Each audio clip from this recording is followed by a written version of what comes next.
ಇವತ್ತು capsicum curry ಅಥವಾ ಪಲ್ಯ ಮಾಡ್ತಾಯಿದ್ದೀನಿ. ಬನ್ನಿ ಹೇಗೆ ಮಾಡೋದು ಅಂತ ನೋಡೋಣ. ಈಗ ನಾವೆಲ್ಲ ಕಟ್ ಮಾಡಿ ಇಟ್ಕೊಂಡಿದ್ದೀನಿ. ಕ್ಯಾಪ್ಸಿಕಮ್ಮು, ಆಮೇಲೆ ಕರಿಬೇವು, ಆಮೇಲೆ ಬೆಳ್ಳುಳ್ಳಿ, ಹಸಿ ಶುಂಠಿ, ಟೊಮೆಟೊ, ಆಮೇಲೆ ಹಸಿಮೆಣ್ಸಿನ್ಕಾಯಿ, ಆಮೇಲೆ ಟೊಮೆಟೊ, ಇದು ಈರುಳ್ಳಿ ಎಲ್ಲ ಕಟ್ ಮಾಡಿ ಇಟ್ಕೊಂಡಿದ್ದೀನಿ. ಮೊದಲು ಮಸಾಲೆನ ರೆಡಿ ಮಾಡ್ಕೊಳ್ತೀನಿ. ಅದಾದಮೇಲೆ ಒಗ್ಗರಣೆ. ಸರಿ ಬನ್ನಿ ಸ್ಟಾರ್ಟ್ ಮಾಡ್ತೀನಿ. ಸರಿ ಇವಾಗ ಸ್ಟಾರ್ಟ್ ಮಾಡೋಣ. ಇವಾಗ ಸ್ಟವ್ನ ಆನ್ ಮಾಡ್ಕೊತಾ ಇದ್ದೀನಿ.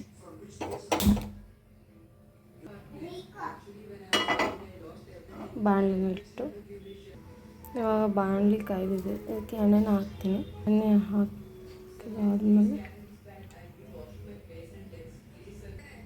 ಎಣ್ಣೆ ಕಾಯೋಕ್ಕೆ ಜೀರಿಗೆ ಸಾಸಿವೆ ಆ್ಯಡ್ ಮಾಡ್ಕೊತಾ ಇದ್ದೀನಿ.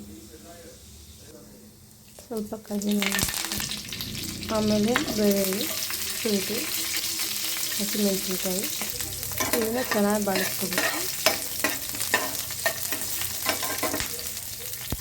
ಇವಾಗ ಎಣ್ಣೆ ಹಾಕ್ತಾ ಇದ್ದೀನಿ. ಚೆನ್ನಾಗಿ ಬೇಯಬೇಕು. ಇವಾಗ ಟೊಮೆಟೊ ಹಾಕ್ತಾಯಿದ್ದೀನಿ. ಇದು ಕೂಡ ಚೆನ್ನಾಗಿ ಬೇಯಬೇಕು. ಇದು ಸ್ವಲ್ಪ ಹಸಿ ಆ್ಯಡ್ ಮಾಡ್ತಾಯಿದ್ದೀನಿ. ಚಿಲ್ಲಿ ಪೌಡ್ರನ್ನ ಹಾಕ್ತಾಯಿದ್ದೀನಿ.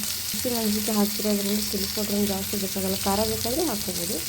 ಮೀಡಿಯಮ್ ಆದರೆ ಸಾಕು ನಮಗೆ. ಇದನ್ನ ಚೆನ್ನಾಗಿ ಬಾಡಿಸ್ಕೊತೀವಿ.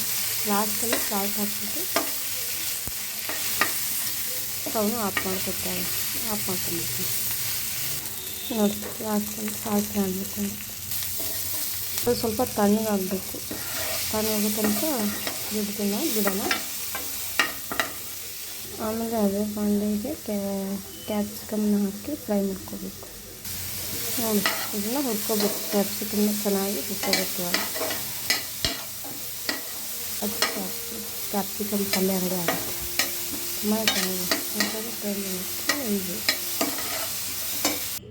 ತಣ್ಣಗೈತೆ. ಇದು ಮಸಾಲೆನ ರುಬ್ಬಿಟ್ಕೊಂಡಿದ್ದೀನಿ.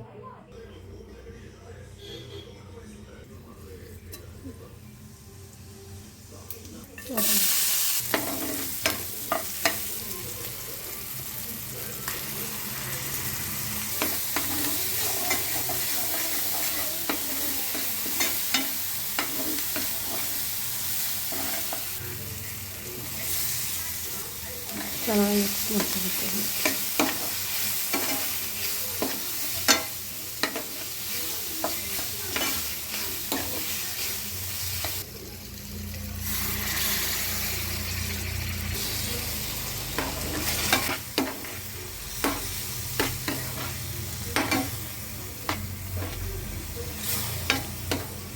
ಇನ್ನೊಂದು ಸ್ವಲ್ಪ ಉಪ್ಪನ್ನ ಆ್ಯಡ್ ಮಾಡ್ಕೊತಾ ಇದ್ದೀನಿ.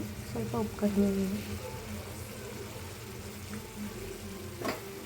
ಚೆನ್ನಾಗಿ ಸುತ್ತ ಎಣ್ಣೆ ಬರೋ ತನಕ ಚೆನ್ನಾಗಿ ಆಫ್ ಮಾಡಿದೆ. ಕ್ಯಾಪ್ಸಿಕಮ್ ಅದು ಇಷ್ಟೇ ಆಗಿರುತ್ತೆ. ಸರಿ ಮಾಡ್ಕೊಂಡು ನೋಡಿ, ತುಂಬ ರುಚಿಯಾಗಿರುತ್ತೆ.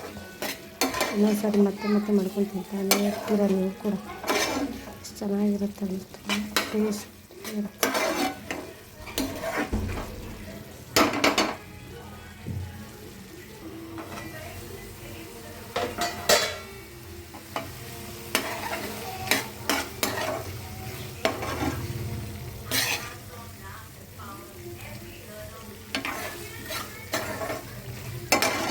ಮೇಲ್ಗಡೆ ಕೊತ್ತಂಬರಿ ಹಾಕ್ಬಿಡಿ. ತುಂಬಾ ಚೆನ್ನಾಗಿರುತ್ತೆ. Super combination. ಇನ್ನೂ ಸ್ವಲ್ಪ ಗಟ್ಟಿಯಾಗಿ, ನಮ್ಮದು ಗಟ್ಟಿಯಾಗಿದೆ. ಇನ್ನೂ ಸ್ವಲ್ಪ ತೊಳಿಬೇಕಾದ್ರೆ ಇನ್ನೂ ಸ್ವಲ್ಪ ನೀರು ಆ್ಯಡ್ ಮಾಡ್ತೀನಿ.